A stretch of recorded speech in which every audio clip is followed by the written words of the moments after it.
अब चंद्रपुर में बेस्ट कीमत की कार बेचना और बेस्ट क्वालिटी की कार उपयुक्त कीमत में खरीदना हुआ एकदम आसान।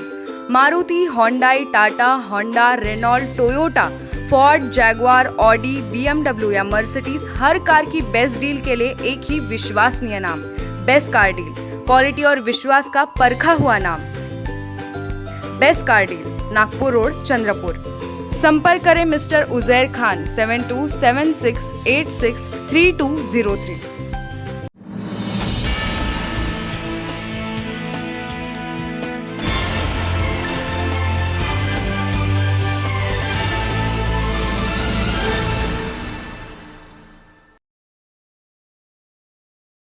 आप देख रहे हैं पार्थशर समाचार सत्य परमो धर्म। चांदा ब्लास्ट के उप संपादक आशीष रेंज को एक स्वनियामक निकाय महा डिजिटल मीडिया एसोसिएशन के चंद्रपुर जिलाध्यक्ष के रूप में चुना गया है। संगठन के संस्थापक अद्वैत चौहान ने 2 जुलाई 2021 को रात 9 बजे वकील पत्र यूट्यूब चैनल के लाइव कार्यक्रम में इनकी नियुक्ति की घोषणा की। राष्ट्रीय अध्यक्ष दत्ता नायकन और महाराष्ट्र प्रदेश अध्यक्ष विनायक शिंदे की उपस्थिति में 5 जिलाध्यक्ष और 1 नगर अध्यक्ष की घोषणा की गई। अन्य जिलाध्यक्ष के नामों की घोषणा जल्द की जाएगी। दादा साहब चोरमाले सातारा जिला अध्यक्ष, सुशांत पवार कोल्हापुर जिला अध्यक्ष, विठल पाटिल खानदेश जलगांव जिला अध्यक्ष, अमित बागड़े बारामती लाइव के प्रधान संपादक पुणे ग्रामीण जिला अध्यक्ष, डॉक्टर रविंद्र सोटे को सोलापुर शहर अध्यक्ष बनाया गया है। इन नियुक्तियों में अत्यधिक पारदर्शी तरीके से काम किया गया है। चंद्रपुर के जिलाध्यक्ष पद के लिए जिले के डिजिटल मीडिया संपादकों द्वारा मुझे सौंपी गई जिम्मेदारी को मैं ईमानदारी से निभाऊंगा और पत्रकारों के अधिकारों और न्याय के लिए महा डिजिटल एसोसिएशन के माध्यम से उनके हितों की रक्षा के लिए काम करूंगा। ऐसा डिजिटल मीडिया पत्रकार नवनिर्वाचित जिलाध्यक्ष आशीष रेंज ने इस अवसर पर कहा है। स्थानिक भूतपूर्व मुरली सीमेंट कामगारों के साथ में 2015 से अभी तक रोजगार और बकाया राशि का भुगतान का लिखित आश्वासन देकर भी नहीं दिया जा रहा है और उन्हें आर्थिक, शारीरिक और मानसिक रूप से प्रताड़ित किया जा रहा है। इससे लगभग 500 भूतपूर्व कामगार प्रभावित हैं। गौरतलब है कि देश की सर्वोच्च न्यायालय ने भी इन सभी पीड़ित कामगारों के अधिकारों की रक्षा के लिए आदेश पारित किया, जिसमें साफ लिखा है कि डालमिया सीमेंट के मुरली सीमेंट को टेक ओवर करने के बाद भी मुरली सीमेंट के कामगार यथावत नौकरी पर रखे जाएं और जब तक उनका पूरा बकाया वेतन और अन्य राशि उनको पूरी तरह नहीं दी जाती, जब तक सभी कामगार डालमिया कंपनी के रोल पर ही रहेंगे। इतना ही नहीं, वर्तमान में कंपनी में कार्यरत कामगारों के साथ डालमिया के अधिकारी और ठेकेदार काम का इतना दबाव डाल रहे हैं कि सुरक्षा की पूरी तरह अवहेलना हो रही है और दुर्घटनाओं की संभावनाएं बढ़ रही हैं। 29 जून को ऐसे ही काम के दबाव में सुरक्षा की अनदेखी में एक कामगार के ऊपर से नीचे गिरने से जान चली गई। आज का जो पत्रकार हमने लिया है HMS की ओर से, मुरली सीमेंट में काम करने वाले जो पीड़ित कामगार हैं, जिनको नौकरी के एवज में स्थायी नौकरी देने का आश्वासन देने के बाद भी, सुप्रीम कोर्ट का आदेश आने के बाद में भी आज तक 900 में से 300 को दी गई वो भी अस्थायी नौकरी और बाकी 600 आज भी घूम रहे हैं और आज भी वो प्रताड़ित हैं। 8 साल से अपने न्याय के लिए लड़ रहे हैं। सभी रास्ते उन्होंने अपना लिए, वो हर वो दरवाजे पे गए, उन्होंने हाथ जोड़े, लेकिन आज तक उनको न्याय मिला नहीं। RSC में भी नहीं मिला। सुप्रीम कोर्ट के आदेश के आने के बाद में भी अभी तक वो लागू नहीं हुआ।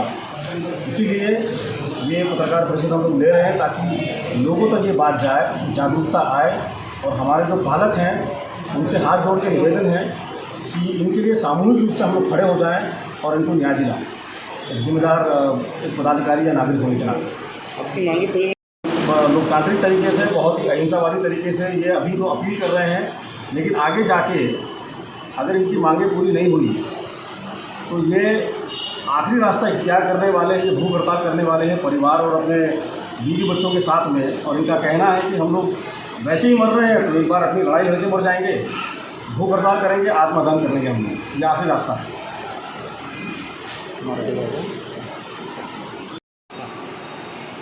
मुरली ॲग्रो कंपनीमध्ये नारंडा येथील कंपनीत जे 900 कामगार कार्यरत होते, त्या कामगारांना सुप्रीम कोर्टाच्या आदेशानंतर देखील हस्तांतरात डालमिया जी कंपनी आता त्या ठिकाणी सुरू होत आहे, त्या कंपनीने त्यांना कामामध्ये सामावून घेतलं आहे।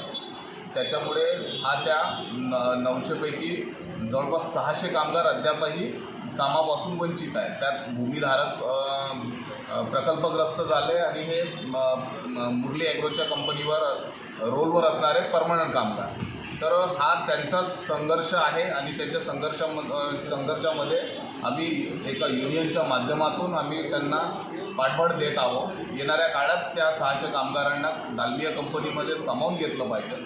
त्यांच्या न्याय हक्काकरिता आम्ही समोरची भूमिका ही आंदोलनाची राहणार. कामगार सहकुटुंब सहपरिवारासहित कंपनी प्रशासन कंपनीच्या आवारामध्ये हे आंदोलन करणार आहे.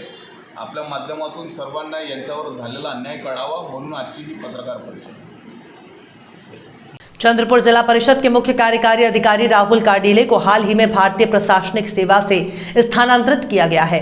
वे पिछले कई वर्षों से जिला परिषद के मुख्य कार्यकारी अधिकारी थे। एक ईमानदार और मेहनती अधिकारी के रूप में उनकी ख्याति थी, जो प्रचार से दूर रहते थे। जिले के ग्रामीण क्षेत्रों में और कोरोना आपदा में उनके कार्यों के सम्मान में 3 जुलाई को दोपहर 1 बजे से 3 बजे के बीच जिले के नागरिकों द्वारा उनका अभिनंदन किया गया। पप्पू देशमुख के साथियों ने राहुल काडीले को फूलों की पंखुड़ियों से सत्कार किया और उनका आभार व्यक्त किया। उनका अभिनंदन एक बांस के टेबल लैंप, एम्पलीफायर, टूथब्रश और ताडोबा जंगल के एक बाग की तस्वीर के साथ साथ एक शॉल नारियल देकर किया गया। इस अवसर पर नीलेश पझारे, अनिल दहगावकर, इमदाद शेख, मनीषा बोबडे, कंचन चिंचेकर, आकाश लोडे, देवराव हटवार, गीतेश शेंडे, राकेश मस्कावर, हर्षल पांडिलवार, तपस्वी उइके, महेश बावने, सुशील दोडलीकर, सतीश घोड़मारे, सतीश येड्डी कार्यकर्ता उपस्थित थे। कोरोना की पहली लहर में काडीले ने अपनी वाणी और व्यवहार की सरलता के कारण वे जिले के नागरिकों के बीच लोकप्रिय हो गए। देश में आज प्रशासनिक सेवा में लोगों की कमी है। ऐसे मुश्किल हालात में राहुल काडीले जैसे अधिकारी भारतीय लोकतंत्र के लिए उम्मीद की किरण है। उनके द्वारा की गई सेवा के लिए आभार व्यक्त करने के लिए उन्हें चंद्रपुर जिले में सम्मानित किया गया। चंद्रपुर जिल्हा परिषदचे मुख्य कार्यपालन अधिकारी श्री राहुल कर्डिले साहेब यांची चंद्रपुरातून नुकतीच बदली झालेली आहे। त्यांच्या बदलीचा आदेश आलेला आहे। कर्डिले साहेब जिल्हा परिषदेचे CEO असताना आणि एक प्रशासकीय म्हणजे एक IAS ऑफिसर, इतका लोकांशी कनेक्टेड IAS ऑफिसर आमच्या जिल्ह्यामध्ये आधी माननीय जिल्हाधिकारी डॉक्टर कुणाल खेमनार त्यांच्यासोबत यांनी कोविडमध्ये इतकं चांगलं काम केलं।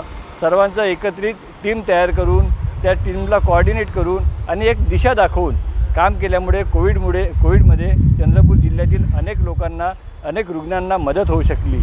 आणि आमच्या जनविकास सेनेतर्फे आणि एक लोकप्रतिनिधी म्हणून सर्व चंद्रपूरकरांच्या वतीने आज आम्ही त्यांचा शाल, श्रीफळ वगैरे देऊन आणि भेटवस्तू देऊन त्यांचा सत्कार केला। हा सत्कार करण्यामागचा उद्देश हा होता की एकीकडे आपण जर चुकीच्या गोष्टीचा विरोध करत असू तर आपण चांगलं काम करणाऱ्या अधिकाऱ्यांचा, प्रामाणिकपणे काम करणाऱ्या अधिकाऱ्यांचा सत्कार केला पाहिजे, जेणेकरून त्यांना भविष्यात राज्याची, देशाची सेवा करण्याची अधिक त्यांची मानसिकता बळकट झाली पाहिजे। या हेतूने आज आमचा छोटेखानी सत्कार करण्यात आला। कर्डिले साहेबांना आमच्या संघटनेकडून, चंद्रपूरकरांकडून आभार आणि पुढील वाटचालीसाठी शुभेच्छा। अभी चंद्रपुर में जो है नया चैनल स्टार्ट हुआ है हमारे नायडू जी का, पार्थर समाचार, बड़ी अच्छी बात है। इस चैनल को मेरी तरफ से बहुत बहुत शुभकामनाएं। आशा करता हूँ कि ये जेन्युइनिज्म को पहुँचाएंगे और ये तरक्की करेंगे। Thank you very much.